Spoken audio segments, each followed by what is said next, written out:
आज हम जिस चैप्टर के बारे में बात करेंगे वो है अंग्रेज़ी राज का सुदृढ़ होना और उसकी विदेश नीति के बारे में। ब्रिटिश सरकार ने अपने शासन को मजबूत करने के लिए जो नीति अपनाई उसे ही ब्रिटिश सरकार की विदेश एवं सीमांत नीति कहा जाता है। इसे दूसरा नाम साम्राज्यवादी नीति भी दिया गया, क्योंकि ब्रिटिश सरकार ने दुनिया भर में ब्रिटिश साम्राज्य की हितों की रक्षा करने के लिए ही इस नीति का निर्माण किया था। एक तो हम ये ब्रिटिश सरकार की विदेश नीति के बारे में इस चैप्टर में पढ़ेंगे, और दूसरा इसमें जो मेन टॉपिक एक और है तो वो है उसकी अंतर्राष्ट्रीय स्थिति के बारे में। इस अध्याय में हम भारत की उस समय की अंतर्राष्ट्रीय स्थिति के बारे में जानेंगे जब भारत में ब्रिटिश उपनिवेशवाद था, यानी कि भारत ब्रिटिश उपनिवेशवाद का हिस्सा था। तो हम ये जानेंगे कि उस समय ब्रिटिश भारत में, ये वर्ड मैं बार बार बोलूँगी ब्रिटिश भारत, क्योंकि उस समय भारत पर ब्रिटिश सरकार का शासन था। तो हम जो अब अध्ययन कर रहे हैं या जान रहे हैं वो उस समय की ब्रिटिश भारत की अंतर्राष्ट्रीय स्थिति के बारे में जान रहे हैं।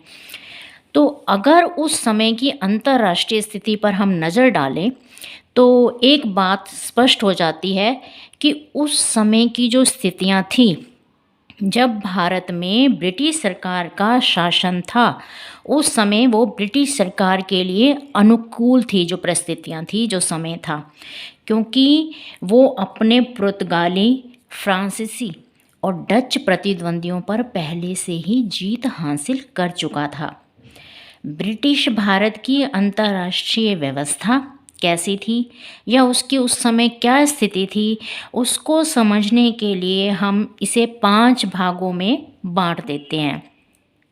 ये 5 पॉइंट्स हैं या 5 भाग हैं जो हमें उस समय की ब्रिटिश भारत की अंतर्राष्ट्रीय स्थिति से अवगत कराएंगे।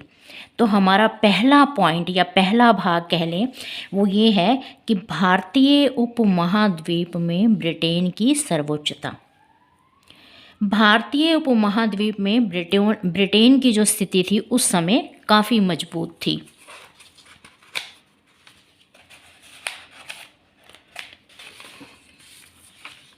फ्रांस तथा इंग्लैंड पर अपना प्रभुत्व स्थापित करने के लिए विश्व स्तर पर युद्ध छिड़ गया था, और यह युद्ध जो चला वो 7 वर्षों तक लगातार चला। जब ये युद्ध हुआ तो इस युद्ध में फ्रांसीसी जो थे वो अंग्रेज़ों से हार गए थे, लेकिन फ्रांस में नेपोलियन और भारत में मैसूर का जो शासक थे हैदर अली और उनके बेटे टीपू सुल्तान, उनका शासन था उस समय। तो उनके उदय के कारण अंग्रेज़ों को खतरा बना हुआ था। 1788 में मिस्र में नेपोलियन की हार हो गई तथा भारत में टीपू सुल्तान की पराजय हुई, और इन दोनों की पराजय के साथ ही अंग्रेज़ों के लिए दक्षिण भारत में फ्रांसीसियों का खतरा समाप्त हो गया। अब बचा उत्तर पश्चिमी स्थान। तो समुद्री युद्धों में हारने के बाद, जब समुद्री युद्धों में नेपोलियन हार गया तो उसने समुद्री युद्धों में हारने के बाद भूमि मार्ग से भारत पर हमला करने की योजना बनाई। इससे ब्रिटिश सरकार को भय हुआ कि कहीं फ्रांस, ईरान और रूस मिलकर भारत पर धावा ना बोल दें।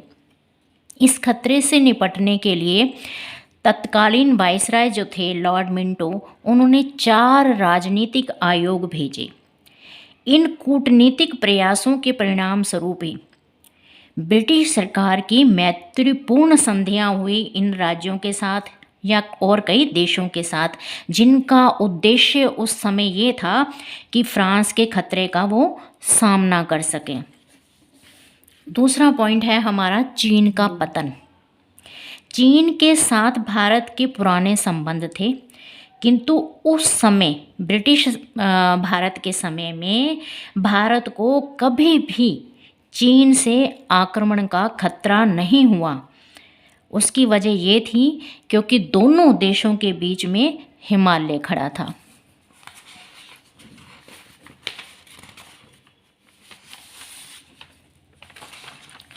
तीसरा पॉइंट है हमारा, या तीसरा भाग बोल लें उसको अंतर्राष्ट्रीय स्थिति को समझने का, वो है हमारा रूस से खतरे की आशंका।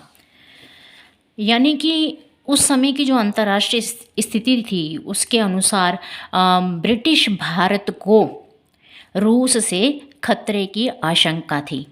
अंग्रेज़ों ने भूमध्य सागर से रूस का मार्ग रोक रखा था, अतः वह भूमि मार्ग से अफ़गानिस्तान के उत्तर पश्चिमी सीमांत की ओर तेज़ी से बढ़ने लगा।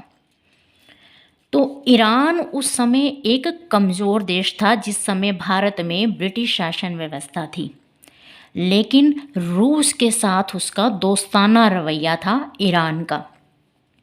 ब्रिटिश सरकार को ऐसा लगता था कि वो ईरान जो है रूस के साथ मिलकर मध्य एशिया, जिसे अब पश्चिमी एशिया कहा जाता है इस समय में, उस पर अपना अधिकार जमा लेगा। ये इस चीज़ का भय हमेशा ब्रिटिश सरकार को रहता था। तो इसे उस समय यह स्थिति अफ़गानिस्तान के लिए भी सही नहीं थी, क्योंकि ईरान और रूस की दोनों की दोस्ती हो चुकी थी।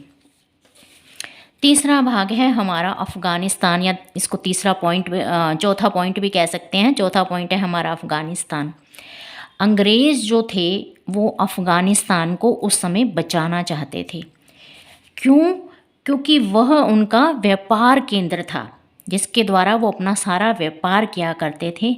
इसके साथ ही उनके लिए मध्य एशिया में जाने का वो एकमात्र प्रवेश द्वार भी था। रूस ने जब हेरात पर कब्जा कर लिया युद्ध के दौरान, और काबुल का जो अमीर था, यानी कि जो शासक था उस समय, जिसका नाम अमीर दोस्त मोहम्मद था, वो अंग्रेज़ों से उस समय खुश नहीं था। इन दोनों परिस्थितियों का परिणाम ये हुआ कि 1838 से लेकर और 1842 तक अफ़गान युद्ध हुआ, जो अंग्रेज़ों के लिए अनर्थकारी साबित हुआ। लेकिन इस युद्ध का एक और पहलू भी महत्वपूर्ण साबित हुआ, वो ये कि सिंध और पंजाब, अफ़गानिस्तान तथा ब्रिटिश भारत की सीमाएं आपस में मिल गई। पांचवा पॉइंट है हमारा ब्रिटिश भारत की अंतर्राष्ट्रीय स्थिति को समझने के लिए, वो है कि उस समय अफ़गान की स्थिति क्या थी। द्वितीय अफ़गान युद्ध, यानी कि पहले अफ़गान युद्ध जब हुआ था तब ये ब्रिटिश भारत जो था, ब्रिटिश सरकार जो थी वो हार गई थी। फिर दूसरा अफ़गान युद्ध हुआ। तो द्वितीय अफ़गान युद्ध के दौरान 1874 के जो चुनाव हुए थे उसमें लिबरल दल की सरकार थी। लिबरल दल जो कि रूस में उस समय सत्ता में था वो हार गया, तथा कंजर्वेटिव दल की नई सरकार बनी।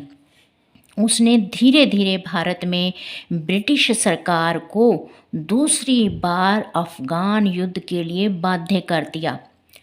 हिंदू कुश के दूसरी तरफ रूस बेरोक बढ़ता चला आ रहा था। लंदन तथा कलकत्ता में अंग्रेज़ों के बीच में इस चीज़ को लेकर खलबली मच गई। सन 1890 में फिर परिवर्तन का दौर आया। सन 1890 तक यूरोप के राजनीतिक संबंध नया रूप धारण करने लगे। बिस्मार्क का पतन हो गया। उसके बाद जर्मनी ने रूस से किनारा कर लिया। इंग्लैंड के पुराने शत्रु रूस और फ्रांस एक दूसरे के करीब आ गए, जिससे आगे चलकर इन मित्र राष्ट्रों का त्रिगुट बन गया, यानी कि 3 का एक गुट बन गया, जिसे त्रिगुट के नाम से जाना जाने लगा। इस प्रकार विभिन्न महाद्वीपों में उनके विरोधी हितों से संबंधित राजनीतिक मतभेदों का समाधान हो गया। तो हम ये जो है अंतर्राष्ट्रीय स्थिति जो है ये हमारे इस चैप्टर का सबसे मेन पॉइंट है। तो इस पर जो अगर आपसे परीक्षा के अंदर इस पे क्वेश्चन पूछा जाता है कि ब्रिटिश भारत के समय भारत की अंतर्राष्ट्रीय स्थिति क्या थी, तो आप अंतर्राष्ट्रीय स्थिति को समझाने के लिए इन 5 भागों या 5 पॉइंट्स का इस्तेमाल करके अपनी अंतर्राष्ट्रीय स्थिति को समझा सकते हैं।